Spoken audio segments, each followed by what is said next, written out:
So welcome to our community forum tonight. This is our third community forum since we decided to be back on the ballot in November. If I had the chance to give out prizes tonight, I would, but some of you have made it to all three of our community forums. And so I'm very impressed that you made it back to the third one. So thank you for being here. So it's been a great opportunity for us to share our district financial information and information about our district with our community. My name is John Wesley. I'm the superintendent. This is Laura Salmer, our district treasurer. And our goal tonight is just that, is to share as much information with all of you about the district. I think most of the people in the room are aware that the district was on the ballot a year ago in November of 2023. Failed a levy in November, failed another levy in March. We looked at a reduction plan, made some reductions as we went into this campaign, and we want to talk a little bit about the details of this campaign with all of you. I do want to take some time to do some introductions because I think it's important. We have, I think, just one board member, which is John Dahl, our vice president. And we may have more come in as we get started. Several central office staff here. I just want to take a minute to recognize Adam Trello back here as our director of secondary curriculum, Sheree Halpy in the doorway, elementary curriculum director for the district, Chuck Holbert, director of business operations, Becky Furby, special education director, Tammy Durham is student services director for the district, Sarah Swan is our community relations specialist, and Shannon Morgan had to leave because he had a football game tonight for his son, so he got set up and he left. And then last but not least, Mr. Tarpey, our assistant superintendent. So I appreciate the team being here tonight and allowing us to go through the presentation and really help with some of the questions maybe later on in your presentation. This slide we have shared multiple times at board meetings, some of our community engagement opportunity nights, and in our community forums. This is really just a disclaimer that we've talked about. It's the information being presented tonight is factual in regards to the school district. We are permitted to share factual information with all of you. We're also permitted to attend public meetings to present information about district finances, activities about the district, governmental actions, even in an election cycle when we're talking about levies, bonds, or issues, we're permitted to talk about the factual information to the levy, and that's our goal for tonight.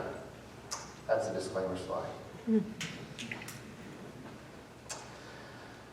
So this question is the question that I'm asked the most whenever the district has a levy on the ballot. Tonight we're going to cover the main reasons why public school districts in Ohio have to ask taxpayers for additional funding every few years, as well as why Centerville City Schools in particular has a levy request on the ballot in this November. As a public school district, we are required to educate every student that walks into our school doors or through our building doors. There are a number of requirements from federal and state government and public school districts that we must follow, and most of those come with a little to no additional support or funding. This includes providing special education services, career education programming at our high school. Other examples are state testing, such as College Credit Plus programming that we have, gifted identification, dyslexia screening, as well as associated training for teachers. Adding standalone financial literacy courses are all additional extra funding mandates that are handed to school districts from the state.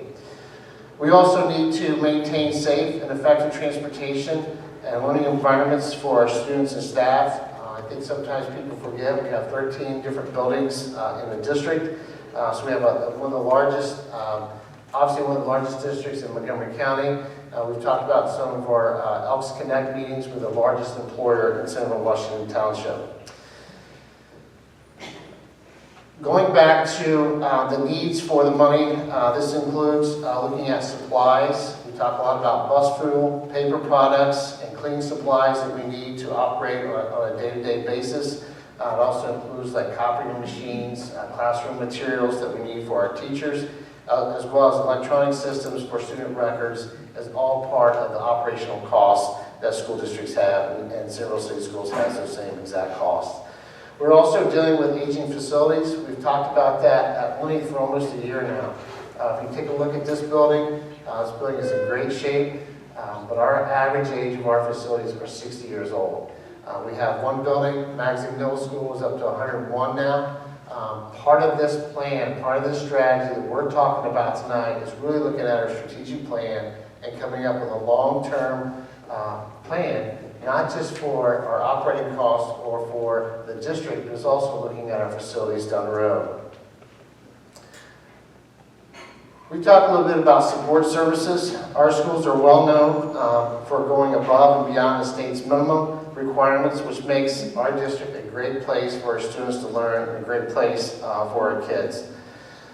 So what kinds of support services and programs does that include? It includes teaching and learning, both core classes and elective opportunities, making sure that we have appropriate staffing, maintaining reasonable class sizes, training staff members, buying curriculum materials, and providing enough classroom supplies that our teachers need. We also offer college and career pathways that prepare our graduates to be responsible members of society and the workforce. We also talk a lot about our counseling services, supporting our students' social, emotional well-being so that they are ready to learn and ready and prepared to be in the classroom. Our school counselors, nurses, school psychologists, principals, and school resource officers are all part of that support system.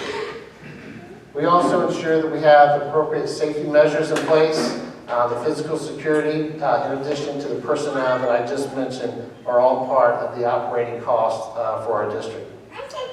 Transportation, I think a lot of people don't realize the number of kids we truly transport day in and day out. We transport more than 7,100 public and private school students to and from school each and every day. We provide a lot of extracurricular activities like athletics and fine arts. We also have a need to maintain and keep our clerical and operations support and more. It's just an example of the need for some of those operating monies that we need moving forward. You can see on this slide just a few facts about students that we serve. Our enrollment has stayed relatively the same for the last 15 years. Our enrollment's been between 8,000 and 8,400 students. But the needs of our students change over time. As an example, the number of our English learners has grown from about 150 students in 2015 to more than 400 this year. That's about a 167% increase. We have also seen an increase in the number of students identified as economically disadvantaged, and while the percentage of students with special needs has remained about the same, students with more significant needs require more support from our staff. Centerville schools are consistently rated as one of the top school districts in Ohio. As a lot of you know, we just received our 5-star rating on our state report card for the second straight year in a row, putting us in the top 11% of public school districts in the state. Over half of the Ohio State tests taken by our students result in scores that are accomplished, advanced plus scores each and every year. All of our state-identified subgroups exceed performance goals for Ohio State tests in English language arts and math. Our students in grades 3 through 8 are about 2 years ahead of the national average for math performance, according to a study published by the New York Times. Centerville High School is one of the top 10% U.S. public schools, according to U.S. News and World Report. Our schools have been honored 5 times with the Best Communities for Music Education designation from the NAMM Foundation, the NAMM Foundation, and we received that award here just recently. Surveys like the one the City of Centerville completed last summer show that the quality of Centerville City Schools is one of the key and main reasons why young families move into our community.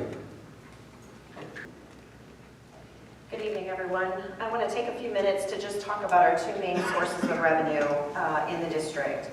So this graph, if you look at the green section, which is one of the second, it's the second largest, that is our state funding that we receive from the state funding formula. It's about 13% of our operating revenue every year. So Centerville is classified as a high wealth district. That high wealth comes from both income of the residents and also property values. Districts that are high wealth receive a smaller amount of state funding from the state. It's the way the calculation works through the state of Ohio. It's a part of the funding formula. So Centerville has been on a guarantee, meaning that we receive the same amount of money each year, year over year, from the state. And in fact, for the last 15 years, the amount of revenue that we've received from the state of Ohio for foundation funding has been between $12 and $14 million. The new state funding model, known as the Fair School Funding Plan, it continues to emphasize the reliance on the wealth of the district, which is, again, puts us on the guarantee. The yellow portion, that is the local taxes that we receive from property taxes. And so that's about 77% of our general fund. State law, which is called House Bill 920, and we spent a lot of time talking about House Bill 920 and the reappraisal process over the last year. That is a law that freezes the amount of revenue that we can receive from the voted levies. So voted levies, year over year, continue to generate the same amount of money no matter what happens to your property value as a whole, as a community as a whole. So Ohio is about one of the only states that allows for no inflationary growth in property taxes. We do receive a small amount of money from the inside millage that we collect, but that is not the majority of that tax revenue. Taxpayers are impacted differently as well. So what your home value did a year ago or almost a year ago compared to someone in the neighborhood beside you are two different things. So your tax bills may be fluctuated differently as well. And that's been a confusing piece for people to understand. Again, we talked a lot about that last year, and we have information on our website where people can go to understand that a little bit better. About 7% of our revenue comes from the rollback and homestead exemptions. What that is for levies that were passed prior to 2013. You receive a credit of about 12.5% that is reimbursed to us from the state. So that was only for levies prior to 2013. The law changed after that. And so that is what that 7% comes from in the red there on the graph. Then the smallest amount of our revenue, the other revenue, is for things like pay to participate. We receive tuition for court place students and for some of our special education services, and also our investment earnings. So just to show the comparison of Centerville to similar districts and then to Montgomery County and the state average, this is the amount of state funding that we're receiving per pupil. This is both the foundation formula funding, which for us is about $1,800 per pupil. We get about an additional $1,000 per pupil when you average it out from that rollback and homestead. So you can see for districts that are like Centerville in terms of the wealth, we're very comparable. 2860 is our number compared to those similar districts of 2,960. Montgomery County, though, on average, receives 6,938, and the state average is 6,860. So I think that this is important for everybody to realize that the state funding formula funds schools differently based on what their economic conditions are in the various communities. So it's not a one-size-fits-all. There's a lot that goes into that piece. We have to publish a 5-year forecast twice a year. The first required approval by the board and submission for that to the Ohio Department of Education and Workforce is in November, and so we'll be doing that next month. And then we do a revision in May. And again, this is the state wanting to keep tabs on all school districts throughout the year in terms of their spending, and are they deficit spending, or are they operating in a surplus, and what's their cash balance. So in fiscal year 24, we ended better than what we had anticipated for a few reasons. And so just to share a few of those reasons for you, on the expense side of things, our department spent about $1 million less than what we had budgeted. So as Mr. Wesley mentioned, we failed 2 levies last school year, and when those failures happened, we held back on whatever spending we could hold back on in all of our departments. And so that saved us. We also had positions throughout the district that when we had some retirements or some resignations, we did our best not to fill those. So all of those things combined showed a savings of $1 million in our budget. On the revenue side of things, we did earn higher than anticipated in our interest earnings. Interest rates have been very high compared to past years, and so that has been a benefit. The money that we do have in the banks, so to speak, as our carryover balance each year, we invest that. We invest that in things that school districts are allowed to invest in. It's not the stock market or anything like that, but it's very safe, secure investments that by Ohio revised code we're allowed to invest in. And so we try to make that carryover balance work for us to try to maximize the revenue where we can. But if you look at the yellow highlighted line at the bottom, and the numbers are small, this is online, and you can take a look at the specific information. But you can see the numbers in the brackets, and that is an indication of deficit spending. So in 2024, like I said, we ended a little better than we had anticipated, and we did have a slight surplus for the year of $646,000. In the future years, though, we anticipate that deficit spending comes right back because of inflation and all of those, increased utility costs, just all the things that are going up. These numbers do include both phases of the reduction plan that Mr. Wesley also alluded to. So we're down 48 staff members in this current school year, and I know that he's going to get into that a little bit more coming up. It also does, our financial position is a little bit better because of the recent round of negotiations with the Centerville Classroom Teachers Association. And I know he's going to talk about that a little bit too, so I'm not going to get into that in too much detail yet. So, we have two options to correct that deficit spending. We can raise our revenue, or we can reduce our expenses, or a combination of the two, which really is kind of where we're at today. We've reduced the budget going into the 24-25 school year, and we have a levy on the ballot, which would increase our revenue. This graph, just kind of the numbers that were on the last screen, this just puts it in a picture. I think pictures are a little bit better. You can see the green line is very, very flat. That's our revenue. Our revenue stays very flat. We're on a guarantee from the state. Our property taxes, the majority of our property tax revenue is very flat from one year to the next. We did receive some additional money for inside millage. All of that has been factored into our projections. But you can see the red line, those expenses just continue to climb.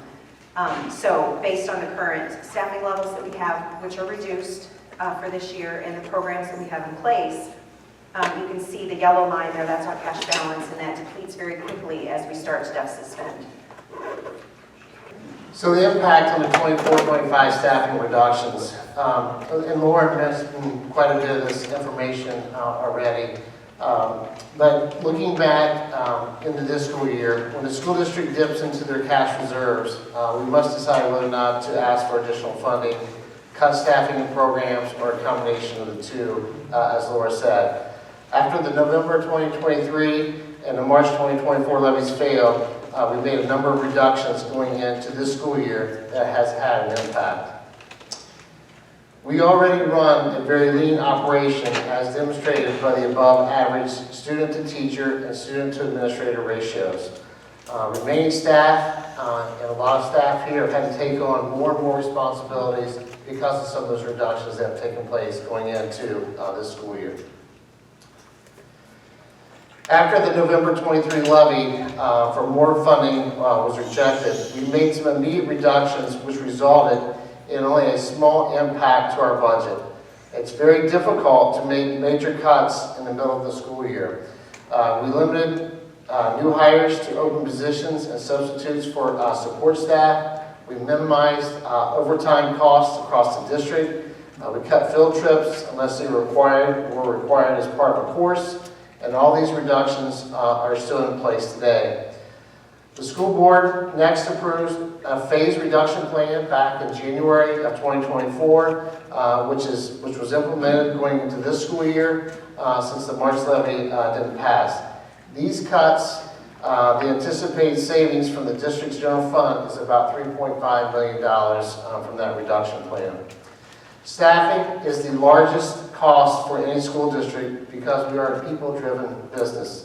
We regularly right-size our staff, looking at student needs and class sizes as we make decisions about which positions that need to be filled. In fact, if you go back to 2019 and the fall of 2023, we were down 17 positions before we went back to the voters in November of 2023 for more money. This year, we started with 48 less staff positions. Many of those reductions were realized through retirements and resignations, but we still have 48 less staff members in our schools than we did in the fall of 2023. So if you think about the numbers I just shared with you, that's a total of 65 less positions that we've had since the fall of 2019. Throughout the spring, the district leaders and leaders of the Centerville Classroom Teachers Association worked diligently to agree on a new 2-year contract, which was approved by the Board of Education at the end of May. There will be no increase to the base salary, and that's for all district employees. It's not just teachers, it's administrators, or support staff. All district employees took a 2-year freeze or step 0 on the base. Employees will receive a 1% non-reoccurring stipend up to a maximum of $1,000. That is not added into the base salary. These payments will not compound in future years. Professional development. Those professional development days were added into the calendar to help provide teacher training opportunities while reducing the need for substitutes. This impacted the end of the 24-25 school year, which we communicated to families once the board approved the updated calendar in June. The district also uses several ongoing measures to save money. This includes working with purchasing co-ops to get better deals, looking at long-term cost savings through energy upgrades, checking prices and using different vendors, looking for grant opportunities, selling unused equipment, and also looking at we have a self-insuring employee health insurance and workers' compensation program. As most of you know, in early September, the board approved a proposed reduction plan. The latest Auditor of State guidelines recommended that the board approves a reduction plan so that factual information can be shared with the community. These reductions will only be implemented if the November levy fails. Because it's early in the school year, it would be irresponsible to list specific positions and programs at this point. I've said this a lot if you've been to some of our presentations and some of the Up Next. I don't think it's fair for our staff to make decisions on reducing staff positions when we're looking at making a reduction plan in August that will be implemented if this levy fails in November, because of the way the funding comes into the district. We have to look at the end of this school year and into next school year to look at those positions and what positions might be cut. This also makes it difficult to come up with an accurate cost savings for a figure in this proposed plan. As we get later into the school year, we will continue to evaluate retirements, resignations, student needs, and other circumstances, just like we do each and every year, and staffing reductions will be communicated as those decisions are made. The November levy will provide additional funds toward all operating expenses and would help us preserve the programming that we currently have in place.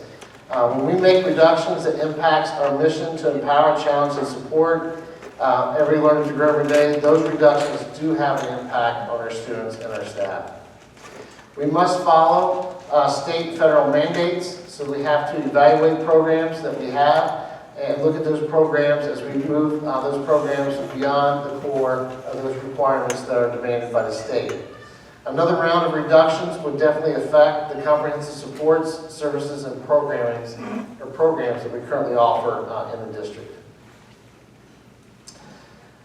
Centerville, Washington Township is full of forward-thinking, innovative residents. Over the past few years, hundreds of parents, students, and community members, staff members, and administrators have worked on our strategic plan and our portrait of an elk to develop the important skills we would like our students to have, and those important skills we want our students to succeed with. Securing additional funding further strengthens our financial position and helps us move forward with the strategic plan initiatives, such as studying a long-term facilities plan, as I mentioned earlier, looking at all-day kindergarten, and other initiatives. As you've seen tonight, our revenue remains relatively flat unless we ask the community for additional operating funds. If the levy fails in November, we would not receive any additional funds from voted levies until at least the calendar year of 2026.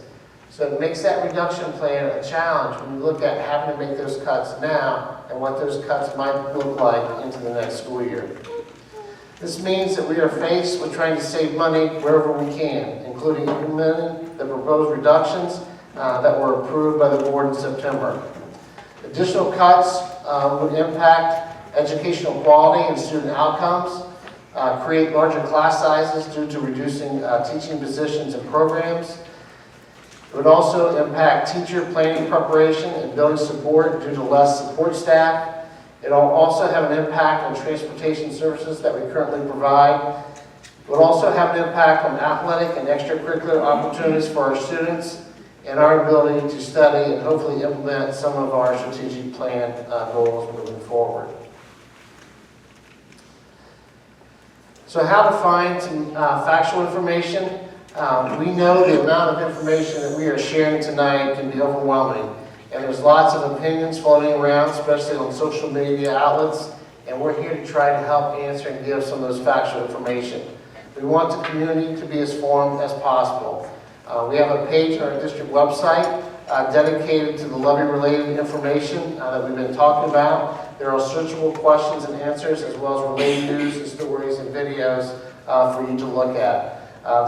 This page also includes information about upcoming community events and community engagement opportunities that we've been trying to provide throughout the community. So we truly appreciate you being here tonight. This is the part of the program where we like to get some feedback. We have done this throughout all of our community forums, and I've shared this through a lot of groups as well. It's been nice because we've been having really nice, respectful dialogue and conversations. I know our opinions may not always match, but I think it's one of the greatest things about living in Central Washington Township is being able to have meetings like this and the dialogues that we've been able to have with our community. So thanks again for listening to our financial information. We'd like to open up the floor and share your comments and questions. We're going to do our best to try to answer your questions tonight. We have a panel of experts throughout the room that have their laptops ready, so if we don't have the answers here, hopefully they can get that to us before the presentation closes.